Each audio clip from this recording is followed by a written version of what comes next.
dia! Bom dia, tudo bom? Tudo, tudo bem você? Tudo bem. Você é aqui do Paraná, Jaciara, de Palmital? Sim, sou natural do Paraná, uma paranaense, em Santa Catarina. Como é que você foi parar nesse estado aí? Então, eu morei muito tempo no Paraná até chegar aqui em Santa Catarina, mas foi devido, eu era casada na época, e meu esposo trabalha, né, meu ex-esposo trabalha no IFC, Instituto Federal. Hum, Então, nós morávamos em Curitiba, aí ele passou no concurso e fomos para Concórdia. De lá, a gente pediu remoção para cá, para ficar mais perto da família. Estamos família. aí? Que bom. Você tem dois filhos, é isso? Tenho dois meninos, Dois meninos, quantos anos eles estão? 4 e 8.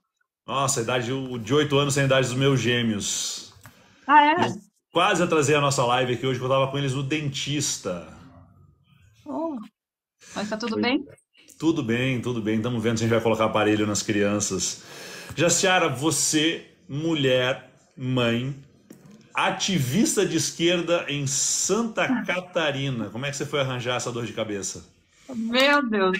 Eu não sei se tá no sangue, eu fico me perguntando, porque é algo que entrou e me tomou conta, essa parte, essa nova Jaciara, né? Então, eu, quando cheguei aqui em São Bento do Sul, me deparei com uma realidade muito, assim, diferente. Eu vim de Concórdia, né? E Concórdia, as coisas lá se movimentavam muito bem. E então comecei a trabalhar na Associação de Moradores, fazer parte da Uhum. Associação de Moradores, né? E ali começou a minha vontade de fazer mais, né? Então, vendo as coisas como estavam, eu falo assim que o meu medo era de não fazer nada. Então, foi aí que começou. Então, um certo dia, resolvi, depois de 5 anos tentando ajustar uma questão de rua aqui, asfaltar e fazer algumas coisas pelo bairro, resolvi fazer um vídeo na rua. Fiz um vídeo na rua e mostrei a realidade. Falei, olha, o importante é não deixar o PT entrar, né? O importante é você ter uma rua assim, você ter condições horríveis e tal. Por quê? O PT aqui, o PT não pode governar, né? O PT não Uhum. pode. Então, eu quis dizer que o problema não está no PT, né? Sim. Que nós temos problemas seríssimos aqui em São Bento hoje, nós temos mais de 600 quilômetros de estrada de chão em São Bento do Sul. Então, nós temos uma realidade de uma cidade rica, totalmente que Abandonado. destona ali né, do PT não governar. Então, a gente não é governado pelo PT, a gente tem situações terríveis aqui, que o pessoal fala que é tudo culpa do PT. Então, foi aí que eu comecei na internet, mas esse movimento já vem da Associação de Moradores, já vem ali dessa vontade de não ficar calada.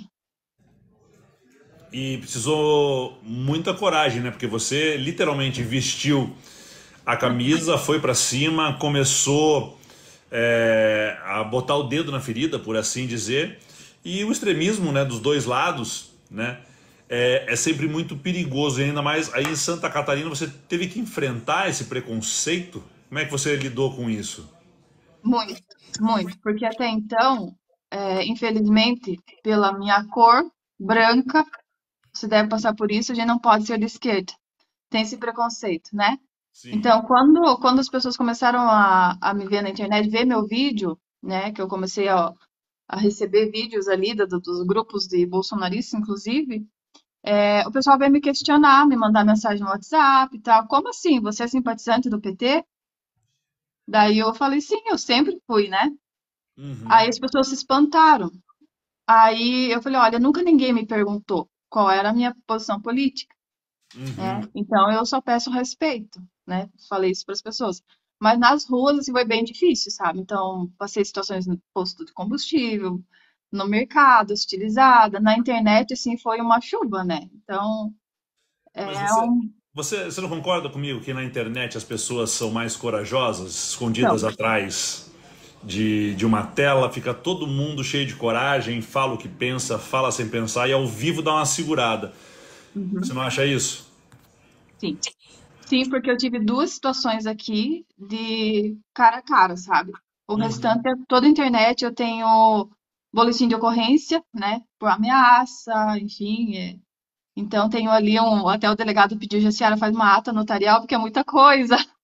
Daí eu fiz e tal, mas cara a cara, assim, acho que falta coragem. Então é muito se esconder atrás das telas, sabe? Sim, Então eu a gente tento passa um bastante. pouco disso. Mas você acha que por você ser mulher ajuda aos bolsominions a ser mais corajosos? Sim, sim, Existe ainda um machismo por trás disso, além desse problema político? existe. Existe, sim, eu acho que está em todo lugar, sabe? O machismo muito estruturado, né? Você ser mulher já é difícil, você na política piorou. Você sendo petista, piorou ainda, Melhorou mais né? ainda. Mais ainda. Então, sim, a gente enfrenta isso, inclusive de todos os lados, porque eu vou contar uma situação aqui, uma pessoa até próxima da gente, que a gente precisava conversar sobre uma situação no bairro. E eu fui lá representando, né, que eu estava envolvida no problema, e eu fui lá conversar com o líder.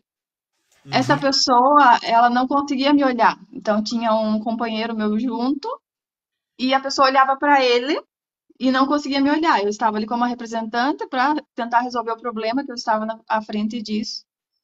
E ele não conseguia me aceitar como uma mulher tentando fazer algo, sabe? Então já expande aí o machismo em todas as direções, né? Lógico que do outro lado é pior.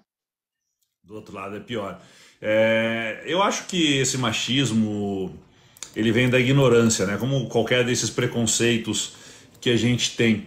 E você se colocar e comprar essa briga demandou muita coragem, deve ter exigido da sua família também, porque a gente passa por isso aqui. Eu venho de uma família de políticos, exige da minha esposa, dos meus filhos, né? Como é que a tua família sentiu esse impacto depois que você passou a tomar essa posição, que você passou a se colocar na internet?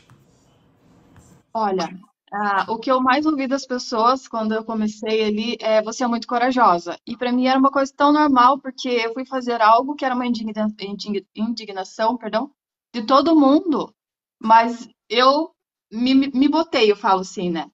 Então, para mim era muito pouco, e as pessoas me chamavam muito corajosa. A minha família ficou muito assustada, sabe? Ficou Uhum, muito assustada. Então, a minha mãe, ela ficou com muito medo, né? O meu ex-esposo, na época, me pediu para eu parar, porque começaram as ameaças, e a gente tem filhos, né? uhum. Então, ele me pediu para me reavaliar e parar, enfim. Só que foi muito mais forte. Eu falei, eu não consigo mais. Eu não posso mais voltar atrás. E assim que eu enfrento, sabe? Fui e enfrentei todo mundo. Falei, fique tranquilo, se tiver que acontecer alguma coisa, vai acontecer. Se não tiver, não vai, vou tomar meus cuidados. Eu passei a não gravar mais vídeos sozinha, né? Então, se eu Uhum. precisava gravar vídeo na rua, eu sempre tinha alguém junto. Então, eu comecei a tomar alguns cuidados a mais. Mas foi bem complicado, assim, bem complicado mesmo.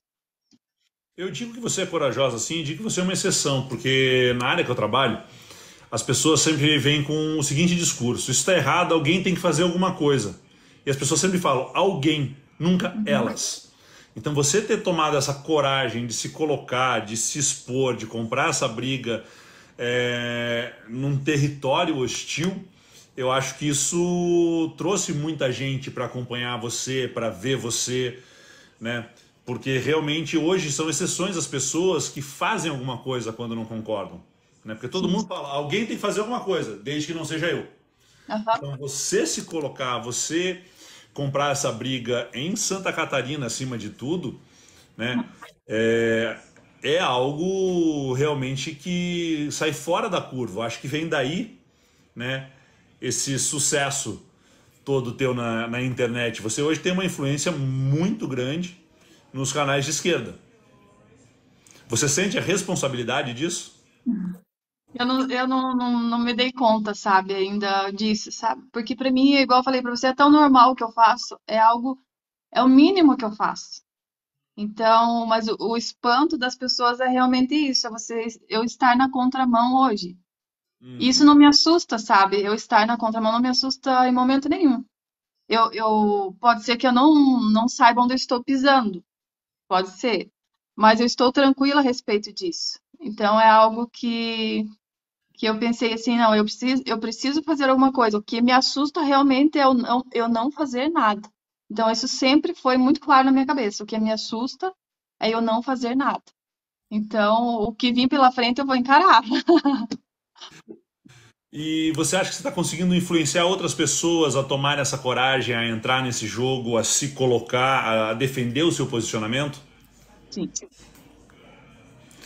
Ó, um exemplo assim, muito real que eu tive foi numa companheira nossa aqui, que eu, sabe, eu uso meu boné da MST, eu estou com a camiseta do Lula por aí, né? E um dia uma companheira nossa me enviou uma foto dela com uma camiseta da MST no mercado. Uhum. Isso pra mim falou, caramba, eu fiquei muito emocionada porque você é uma força ali que as pessoas veem e que fala assim, não, ela tem coragem, então a gente pode arriscar. A gente pode se mostrar, porque hoje, estando no Sul, as pessoas não podem, infelizmente, não podem se manifestar de esquerda, dizer eu sou Lula. Eu passo por isso. Eu estou aqui, tem lugares que eu sou proibida de entrar, pra você ter uma noção. Te recusam Aham, atendimento?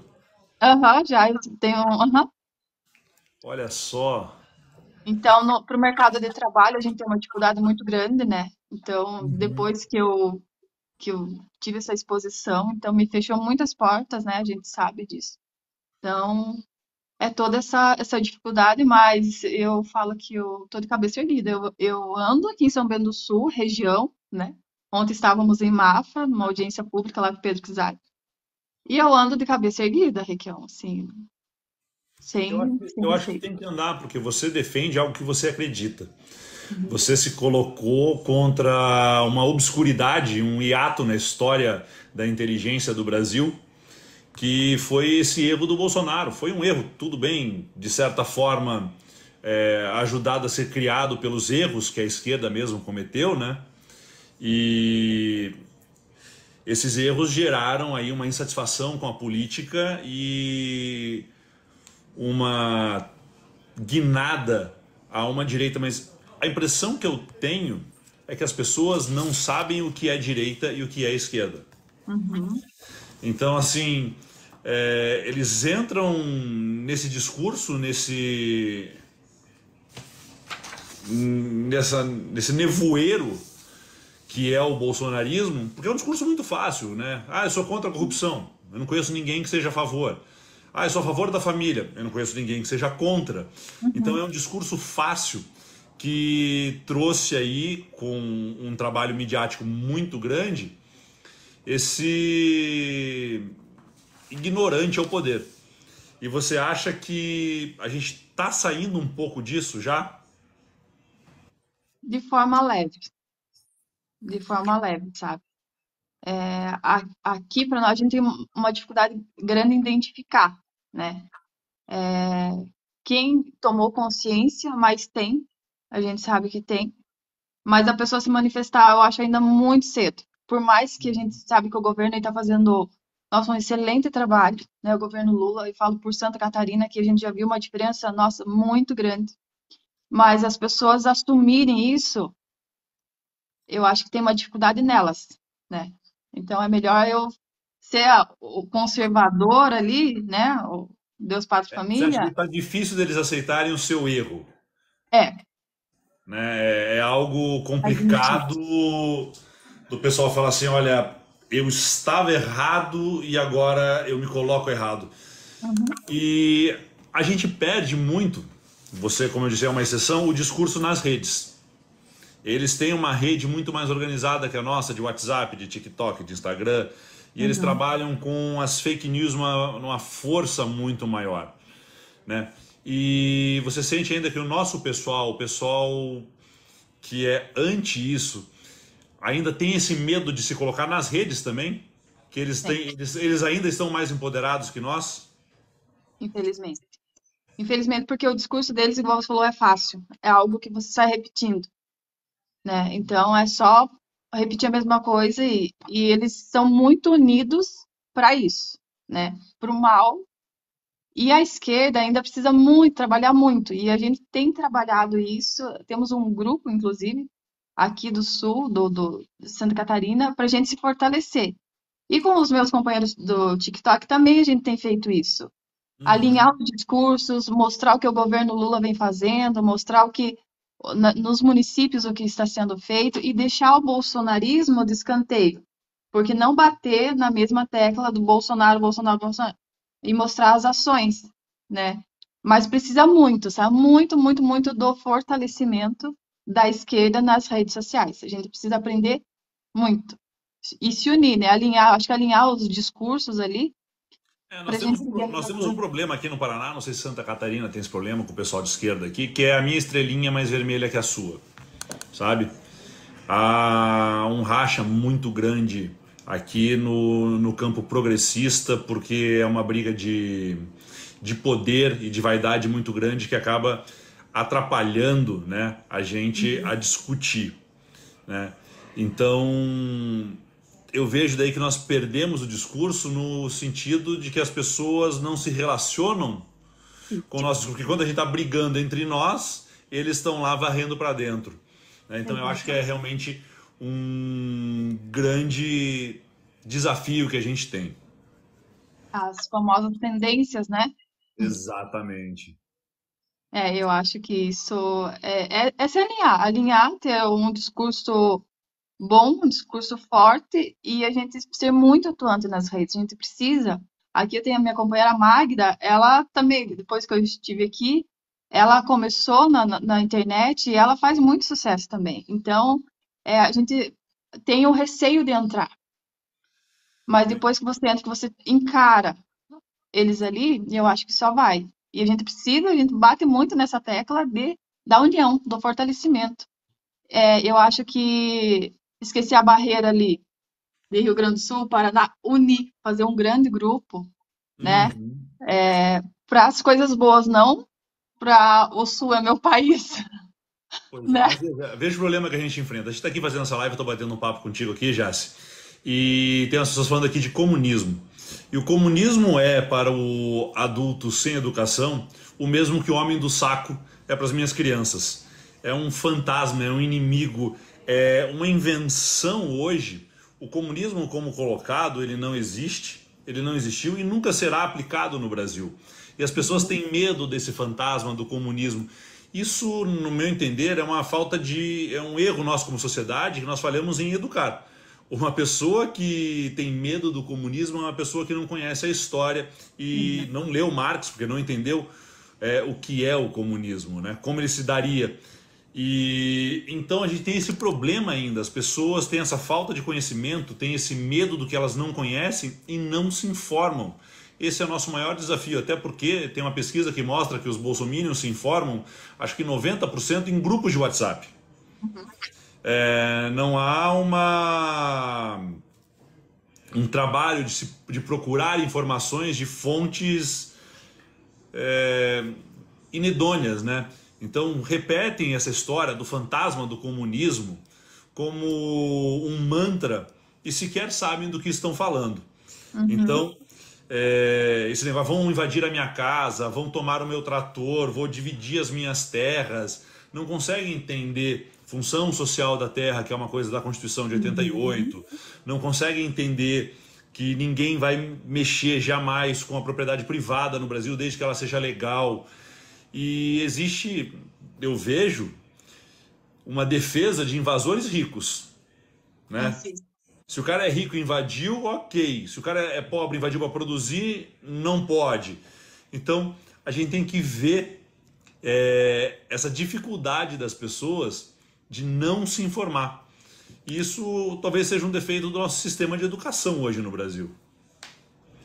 Também, e agora mais acentuado assim na questão de que os pais estão dentro das escolas querendo ordenar os professores o que eles querem que ensine para os seus filhos.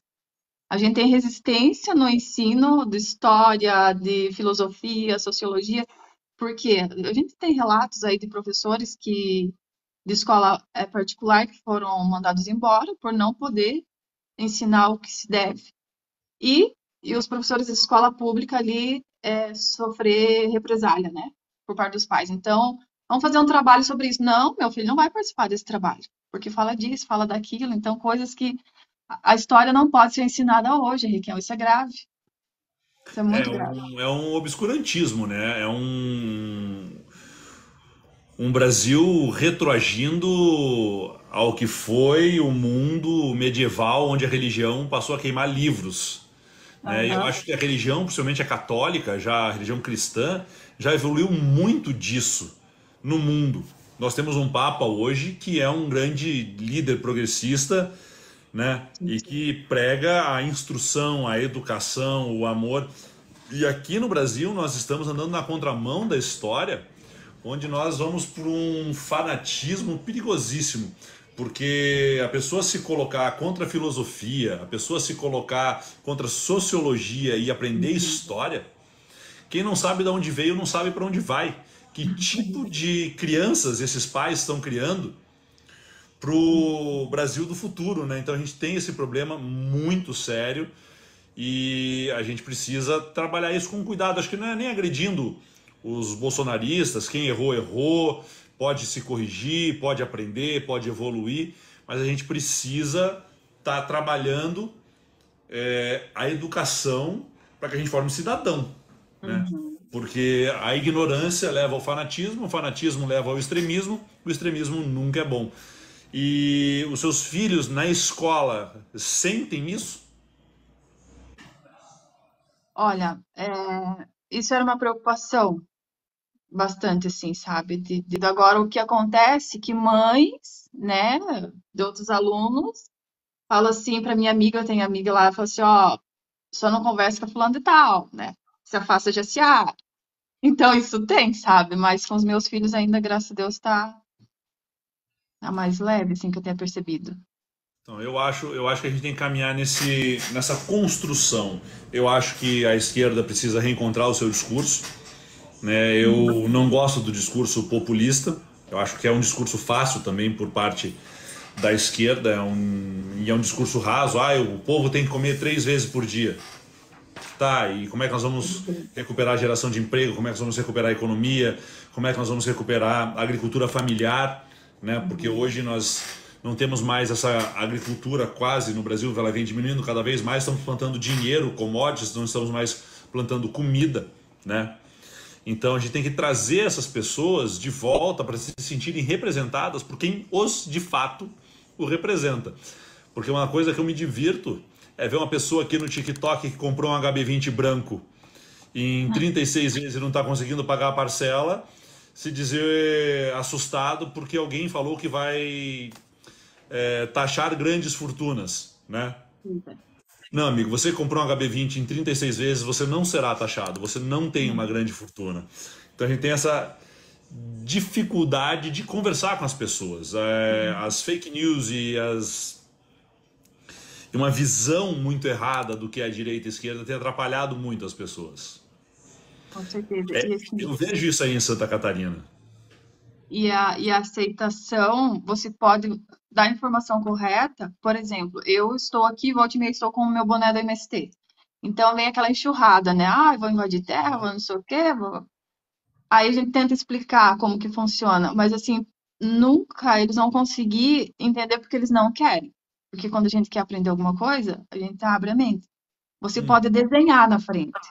Então, o que eu trabalho muitas vezes é com um deboche, um leve deboche, uma coisa assim, sabe? Brincando com eles, porque realmente, elas podem ficar horas aqui tentando mostrar, provar, ó, eu tô com a Constituição aqui, ó, né? Não tem como se fugir disso, tá escrito, mas tá errado para eles. Uhum. É porque eles Então, não conseguem e não querem entender os termos. Os governos que mais ajudaram o agro, o agricultor, vamos falar assim, foram os governos progressistas, que criaram o Seguro Safra, que criaram o Finame, crédito agrícola, que permitiram que o Brasil comprasse frotas novas de caminhões, de máquinas agrícolas, de insumos, né? Esses governos que ajudaram o agricultor são hoje taxados como inimigos do agro. E daí o cara que tem lá 500 cabeças de gado, ele acha que ele faz parte do agro. O cara que plantou 10 alqueires de milho acha que ele faz parte do agro. Ele é um agricultor. Quando a gente fala em agro, a gente está falando do pessoal que planta só commodity, que já está vendido em dólar, que está na bolsa de valores. é um pouco diferente, né? Mas as pessoas querem pertencer. E esse pertencionismo faz com que eles não escutem, né, o nosso discurso ou que revejam as suas posições e o nosso trabalho. Eu não conheço um governo de extrema direita, como foi o do Bolsonaro, que tenha realmente ajudado o agro.